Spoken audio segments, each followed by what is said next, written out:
Okay. So this is gonna be basically day one of me learning how to produce. I've been rapping for about 6 to 7 years.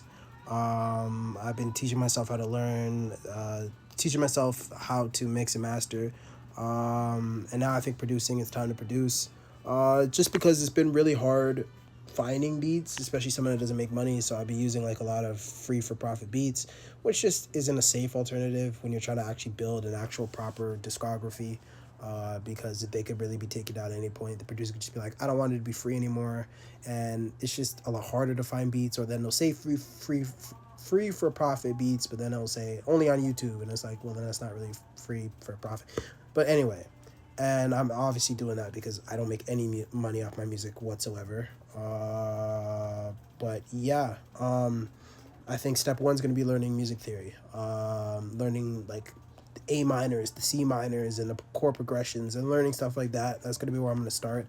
I'm not going to start immediately opening up my DAW and just playing around with stuff. I don't think that's going to be efficient or effective at all. I think I need to learn the basics, learn the actual theory side of it, and then apply that, learn how to apply that versus just going in blind. Especially since it's something I'm not as passionate about as recording. Like I'd love to learn if somebody's in this like in there with me saying like you want to learn, but doing it on myself, I'm just like like I if I had a choice, I probably wouldn't learn.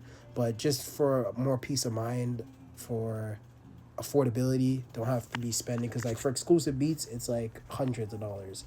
And especially with AI now, like people could just sell AI beats and charge like $20 and say, here's an exclusive license for $20, and it took you 10 seconds to just cook that up, and you're charging me something that you didn't even make. So it's like then I might as well just use AI beats myself. So it's just like I might as well learn like to produce so that way I don't have to really rely on anyone. And I guess it'll just be another tool in the tool shed. Is that the saying? I don't know. So yeah, right now I did a little bit of light research on music theory. I don't know much, and I'm gonna be doing more during the next few days, and I'll come back and maybe make a video explaining what I learned. But from what I'm understanding, there's a scale. So like let's say A minor is what we're talking about. There's the A minor, the note. There's the A minor, the scale, which is like a bunch of notes in that A minor scale, and then there's an A minor like chord, which is about three notes in like that you play simultaneously. And I think that applies to all of them. C minor, D minor, I don't know. I have to, and majors too. I don't know. I gotta look into it more.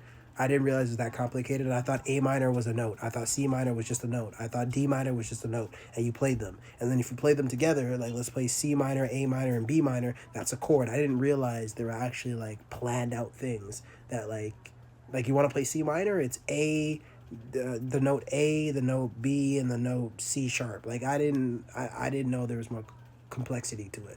But yeah, I'll report back what I learn, and yeah, we'll see how it goes.